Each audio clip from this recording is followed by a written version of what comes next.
Welcome to Sacred Success Salon, where we are speaking with our amazing guest speakers about leading and thriving, getting prepared and creating what it is that's needed through us for the new earth, new technologies, new solutions. I am your host, Anna Kowalska, and today I am really excited. We already started, so I had to make sure we press record button. Our guest today, Kimberly Maska, and my tongue is twisting. Welcome, Kimberly. Thank you so much for having me. We've already had so much fun. We haven't even started. I know, it's amazing. So I cannot wait to see where we go when we're actually recording. So let me just say a couple words about who you are, Kimberly, so the audience knows who they're listening to. So Kimberly Maska is a Wall Street mover and shaker turned spiritual business coach, which is why I love, before I even finish what I'm talking about, I love that you are mixing and bringing in that very practical aspect of what it takes to build wealth and business, and now bringing in this beautiful spiritual, universal laws, working with energy aspect to it. She is a two-time international bestseller, founder of Spiritual Business Academy, and I love this. Her soul's purpose is to empower spiritual entrepreneurs to step into the new roles as spiritual leaders and build true wealth on all levels. Amazing. So in alignment with the conversation and the energy of the salon. To learn more about Kimberly, just read her whole full bio below the video. Let's just use the time to talk to her. So, perfect. Yeah, it's amazing. So can you give us just a quick insight to what happened when you decided to change that practical career path you were on and move into spiritual business? I know a lot of people are standing at that threshold right now where they've created success in a tangible, physical. When I say it, people get it, right? Like when I say my title, people get it, and moving into, but I have these gifts. I have this something inside of me that I know I'm being called to. What did it take for you, and why did you decide to move in that direction? Well, my soul was screaming at me because I worked on Wall Street. So it's as crazy as that it sounds like. And the late nights and the drinking and the eating and the party, along with working these ridiculous hours. And it was just, I don't know, talk about getting your body and soul out of balance. So my soul and body started screaming at me. I just wasn't sleeping. My hair was falling out and literally in chunks. And I knew something was very, very wrong. And took some time though. I get why people don't leave. Like I sat in fear even after I got the confirmation from source. Like it was super clear. I got this, you're supposed to quit. There was a whole situation that happened for me where I was like, it was literally the universe handing me on a platter. It is time for you to leave. And then I sat in fear. And I sat in fear for 6 months, 8 months, something like that, thinking about it, hemming and hawing, should I or shouldn't I? And I got to tell you that hesitation cost me $3 million because I was supposed to leave this company that I co-founded, and I was supposed to get this payout. And then, who knows what would happen and what have you. I had this whole vision of what it was going to look like, and the money just flowing in from the company after I left, in addition to the payout and the whole 9 yards. And none of that happened because the market started to turn. And this was in 2008 when like the whole financial world kind of collapsed. And so I had basically cheated myself out of the income that was going to come in because I waited. Had I really left when I was going to leave, documents would have been signed, cash would have been in my account, and it would be a whole different story. But then I wouldn't be here. I wouldn't have discovered my real purpose. So I get the fear. Man, do I get the fear, because you're like, how am I going to make money? Is this really going to work? And so I finally just had to. Every part of my body was screaming, leave. And I thought I had a plan, but of course things never work out how we think. And so I had this vision, but I have to admit, it took me a little while to figure this out because I didn't know what I was going to do. I started like flipping houses. I created a music distribution company. I'm a serial entrepreneur. So I just started doing things, figuring out how to make money. None of it felt right, but I was able to survive, and more than survive, but I was able to, do what I was doing. I was like, this still isn't it. This isn't it. And then as I was pursuing my awakening more and going to different retreats and things, I started meeting people with these amazing gifts. And I said, why don't you have a business? Why don't more people know about you? They're like, business, that's too hard. No, it's not. And in hindsight, I now realize that seeing a business is actually a gift. I have an intuitive gift. Like I can literally see how a business is going to come together for someone. I didn't get that. That's what got me to Wall Street and it was my whole career. And I I was able to use it, and now it's come full circle. I use it all the time for my clients, and I have an agency now, Zenith Agency, and now I use that for those clients too, where I can literally see it, not only see it, but I get to build it too, which is fun. Yeah. So it's so amazing. So first of all, one, it costs you money, and it's tangibly costs you money to wait. And I know that it's costing people a lot to wait right now. Teetering is like the old energy is moving away. People are like, I'm holding on to it because it still does something for me. And what they really are being called to is this new direction.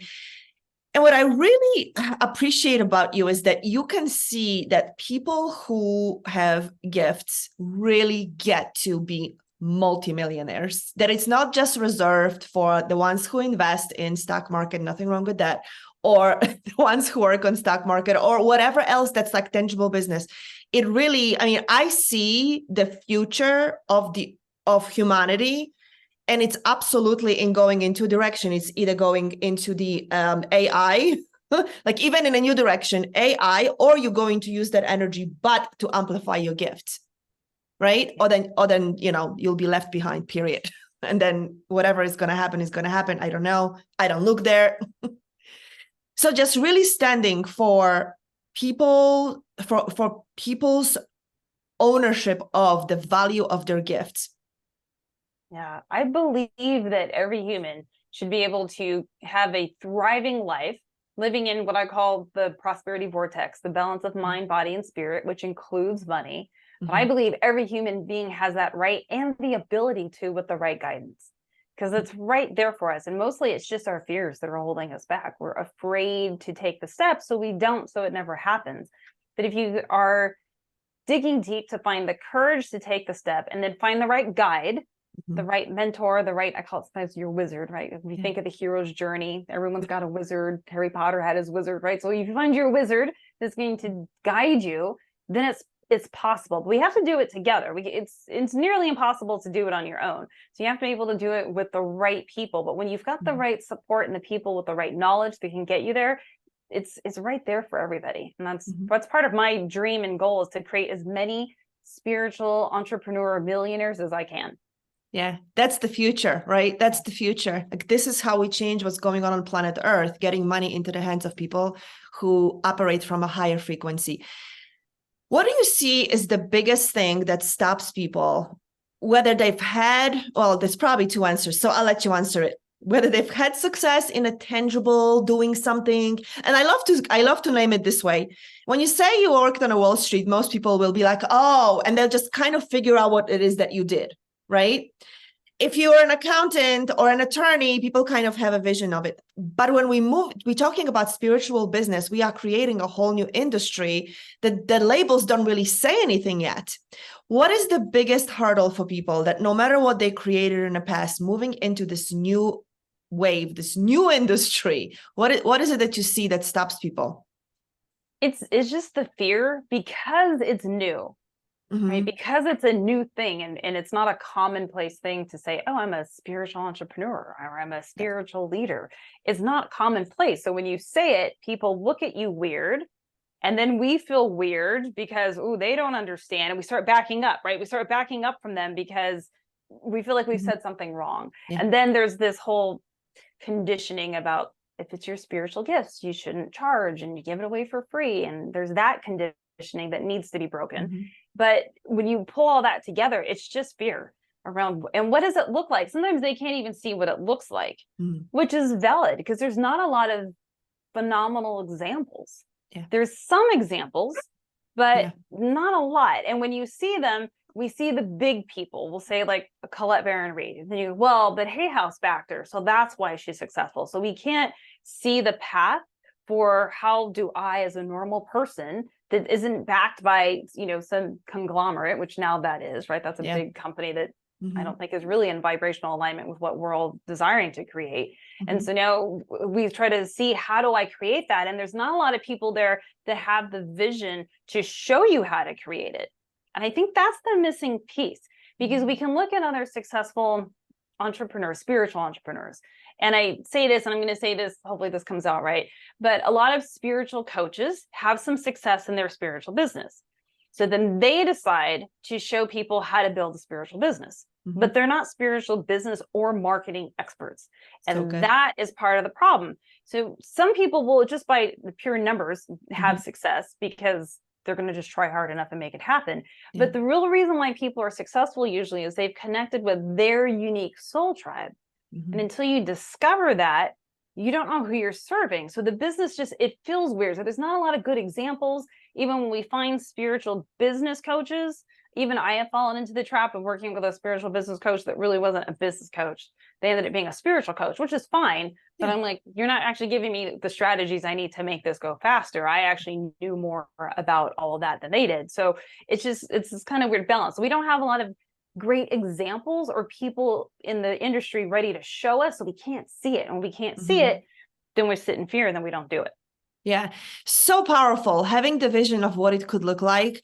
And of course, there's this whole aspect, which you said, it's like doing it in a way that does, and I'm paraphrasing, doing it in a way that does work for you, but still works in the field, in the market with the people you are here to serve, which I think that, to your point, there is a lot of like, well, I did it, so come do it this way because this is what works. But you did it maybe once, maybe twice, and now you're doing it because you are telling me you're going to tell me how to do it. Yes. Right. So there is that, and that's fine. Like if that works, I stay out of judgment, but also I don't invest with those people. Right. I invest with people that I feel can guide me in a direction to grow. And I also, what I heard you say is being clear, something that I am a big fan of. Know who you are here to serve. Yeah. Right? You can't actually create the business without that. And tell my clients, it's like, it's the foundational piece. If you don't know who you're serving, I can show you all the marketing tricks, post on social media, create a webinar, do whatever the heck. I can show you all of that, and none of it will work if you don't have, not even just know who you're serving, but have this deep, intimate soul connection. I take my clients through a whole process where it is truly an intimate, deep connection. And what's really beautiful about the process I take them through is when they discover that deep, intimate connection, it's actually part of their own spiritual growth. And so not only are they creating a business with the right people, but then they grow and expand. And then when you get it, the clients just show up. Yeah. It's not a lot of marketing when you do it. You don't have to do all that weird, icky marketing sales stuff. When you're speaking with your soul tribe, they just come to you. They're just like, oh yeah, I know you're supposed to be my coach. And they just show up. So that's what I teach. Yeah, which is, it's so amazing. It's so powerful. I call it divine appointments, like the soul tribe, divine appointments, because, and I sense you probably have the same perspective. It's connected at the levels where you soul to soul connection, your soul tribe, people who are just like fulfilling on a contract that at some point they agreed to work with you at a certain time. Tell me if this is true for you. Now I'm curious. This is my own curiosity. My purpose deepened when I connected with my soul tribe. It's like they called me forward. My commitment to my business grew. All of a sudden, I was willing to do things that up until then were like, yeah, no, too much, too difficult. I was having those stories and I couldn't move through it.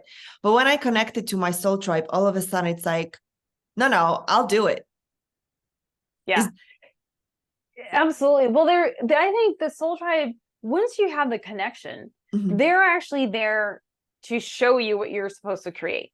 So even when I tell my clients in the beginning stages, because that's the hardest part, starting your business is the hardest part. Once you've started, we can scale and do things, but starting the business, that's the most difficult and challenging part.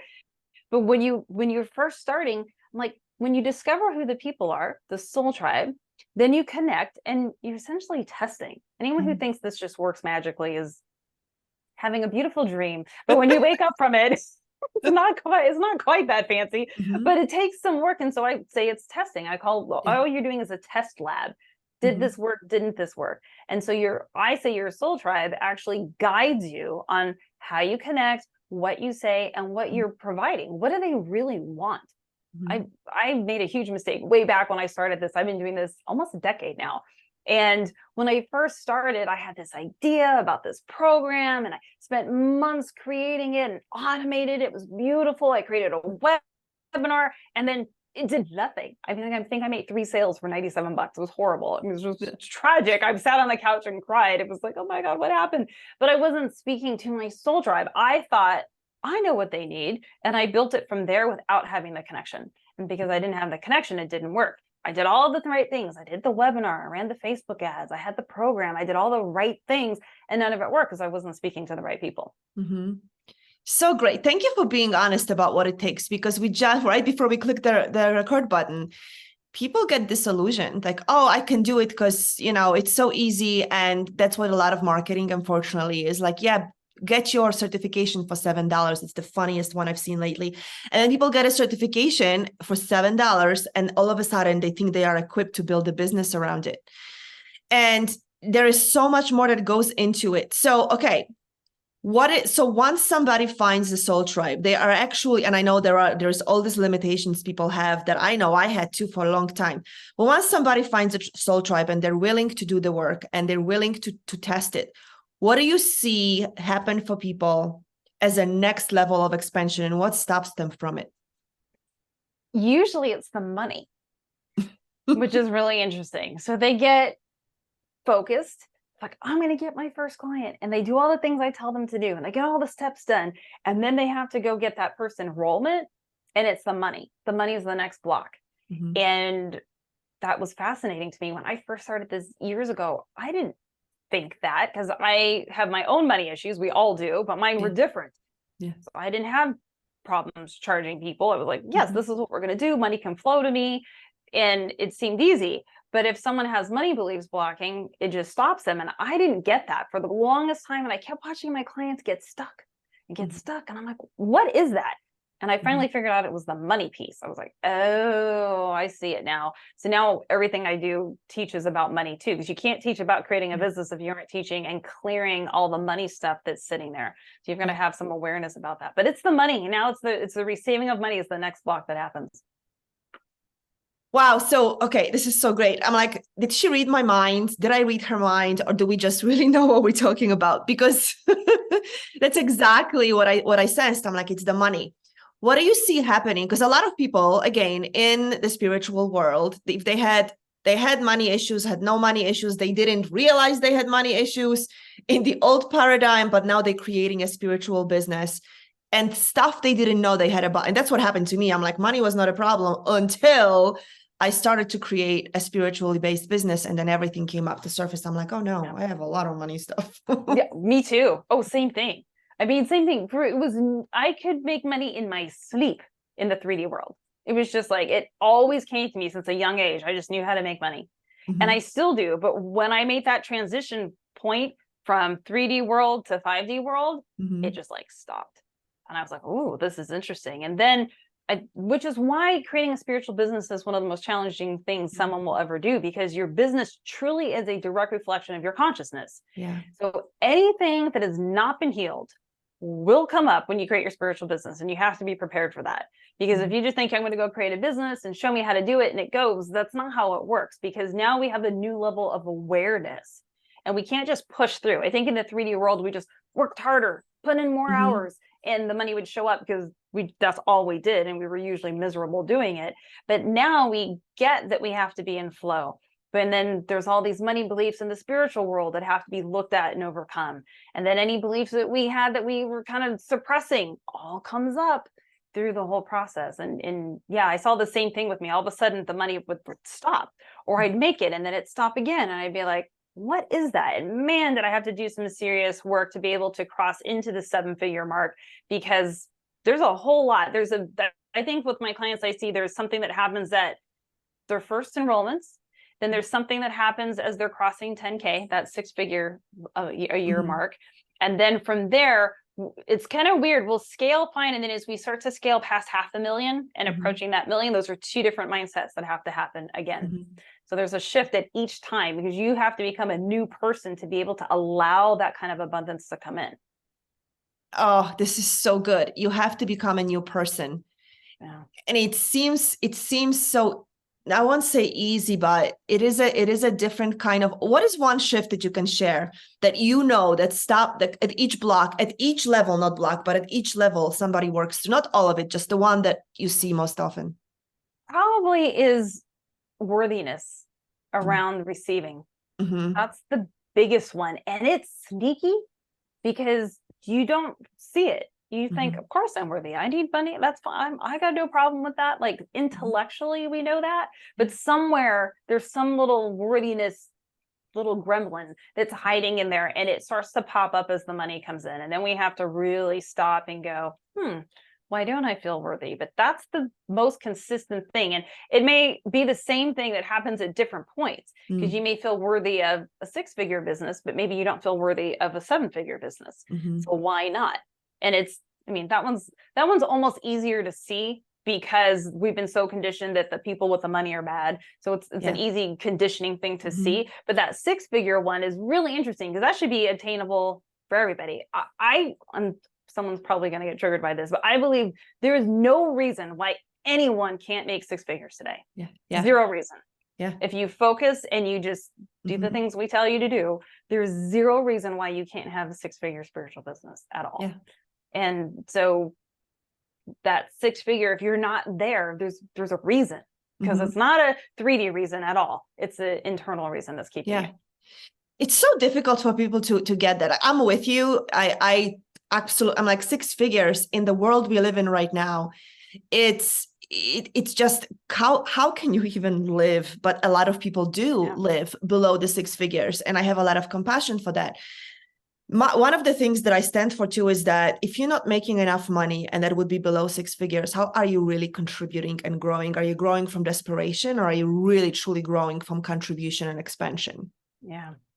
Yep, that's big, right? I mean, the whole reason why we're doing this is to serve. Yes, we talk about the money, so we have to be clear. The money is a symbol for what you're doing here in the 3D. So the money is just a symbol for how much you're serving, because the more money you make in your business, that means you're serving more people. You can't serve a whole bunch of people without the money just flowing in. It just doesn't work that way. And even when we think about people who, like, they just go around and do this for free, I promise you there's an entire corporation behind them that is taking care of everything. So the money is what is feeding the service. So we have to understand, if you're not serving, then what are you doing? But the service and the money is tied together. So if you don't have any money, then that really shows me you're not serving at a high enough level. That's why everything I talk about is as 6 figures at a minimum for your spiritual business, because you're not really serving if you think you are. People say, I want to help all the people. I'm like, great. How much income are you creating in your spiritual business so you can give it back? So I talk about impact tithing too. So how do we take that money to make an impact? If you don't have any money to make an impact, then okay, then you need to focus on what you're doing. Yeah, so good. I really hope this lands for somebody, because it's such a powerful message. I mean, some people are still hoping money goes away and are waiting for that moment. I think that's spiritual bypassing. To me, that's total spiritual bypassing, because the money, hope we have a little time for this, but money doesn't even really exist. Money is a thought. It's not really a thing. We see it as this 3D thing, but it's not. It's yes, we all know it's energy, but you've got to know within every cell of your body that it is. And it's just a thought. Money is something that multiple people have agreed upon has value. A euro versus a franc versus a US dollar versus whatever. It's just someone agreed upon it and said, this has value and this no longer has value. I had an apartment in Paris for a number of years. And when France converted from the francs over to the euro, suddenly one day, francs were no longer valuable. It was the same bill, the same everything, but they said, no, it's not worth anything. You have to use the euro. So that just proves that it is just a thought and agreed upon thing. So when we can understand that, it's energy and it's a game, and the game is played within us. I actually say money is the greatest test of our spiritual strength, because it's just the energy that we're moving, and we get to move the energy based off of our vibration. So when someone's like, oh, no, we don't have any money, money's bad and all that, I'm like, you're just spiritual bypassing, because it is the test that every single person on this planet has to pass, or not, they should all pass, but they're all experiencing. Right. Every single person is impacted by money. And while it would be lovely to not have it, I don't believe that's happening in this lifetime. And so we have to figure out, how do we then have the biggest impact? And it's not by saying, let's not have money. Oh my gosh, that was so good. Thank you. Rewind, watch it again. That part, that last few minutes that you just shared, Kimberly, because I call it the last frontier. I love the way you say it too. It's like the biggest test of your spiritual growth and your spiritual evolution. Are you really willing to stand that you are a valuable channel of life force energy? And to me, it's my words. Perfect. Paraphrasing, right? And it will show up in the money. Are you really valuing the gifts that you are given, that you are here to serve with, to the level to which you allow yourself to receive? It's so powerful, so amazing. I'm glad we had time for that. Yes. So amazing. So really quickly, because our time is coming to an end, what do you see as a future? Because I know you're a powerful visionary. What do you see for spiritual business owners as we keep moving forward? Well, I've had this big aha recently as we all grow and expand and evolve in what we're doing and all that fun stuff. Like I used to teach clients like how to create a spiritual business, and I still do. I have a program for my beginning clients, and then I have my program that was like mid-tier where they're crossing that 6 figures right in there. And what's really interesting, you'll see, so some of these awards on the wall are for my clients that have crossed 6 figures, but they would hit 6 figures and then they would stop. And they didn't keep going. I'm like, well, that's not the point. It's just to get the award. The point is to serve. So let's keep serving. So when I'm seeing for spiritual entrepreneurs, especially as things like AI and whatnot come in, that they don't want to do that. And that's not their genius, and nor should they, I believe, at this point. Like I used to teach it and coach it. You can do this. But now I've actually just shifted that so that I've created an agency where we can take that over for people, because they really need to focus on their unique genius. And I think that's why so many of the spiritual businesses start and then don't keep going, or they go for a couple years and then they break. Or I forget, there was someone I was thinking about not too long ago that seemed really big at the time and then just disappeared.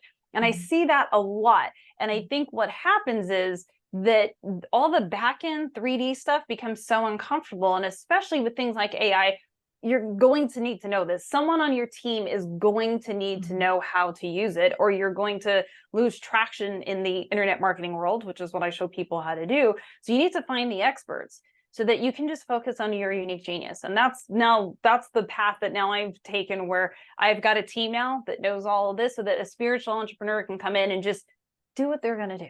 You just go heal and help so that other people can do the back end for you. So make sure that, because things are moving so fast in the internet marketing world, and I say internet marketing, but frankly, even if you have a brick and mortar, you've got to know internet marketing. That's just, it just is how that is now. So you have to make sure you're working with an expert in that. Make sure someone on your team knows.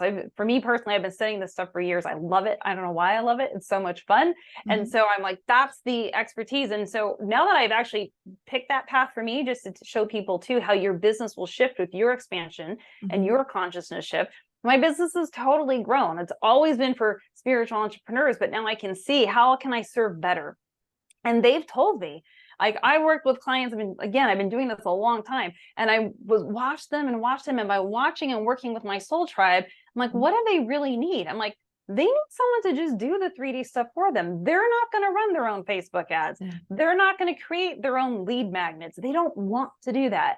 And I used to try and get them and coach them through it. And now I'm like, you know what? You're right. They don't want that. So I've listened to my people, to my soul tribe, to create what they really need. And so if you're a spiritual entrepreneur that's starting, find someone, get someone on your team that gets the internet marketing piece, that is a marketing expert. You have spiritual coaches, but also have a marketing expert on your team that can help you really get out there and do this right. Because when you kind of fumble the systems and the tech stuff in the beginning, it gets really expensive to unravel it. Like I've had to unravel stuff for people, and I'm like, woof, this is going to be a process. And so you rather just start right, make sure you've got someone on your team that knows, and hire. When you're hiring your team, hire up. Everyone thinks like, I'm just going to get a virtual assistant and have them help me. And I'm more of like, I'm going to hire the person who's going to replace me, and then that person can hire the virtual assistant, because otherwise you just have doubled your investment, your time with the virtual assistant training them. Or if I hire across and then we hire down, otherwise you don't get your time back. And the whole point is for you to get your time back. Hire for the business you actually want to be running a year from now. Yeah. versus where do I need to plug the hole right now? So Yeah. amazing. Yeah. And hire somebody who not just knows what they're doing, but they love it too. Yes.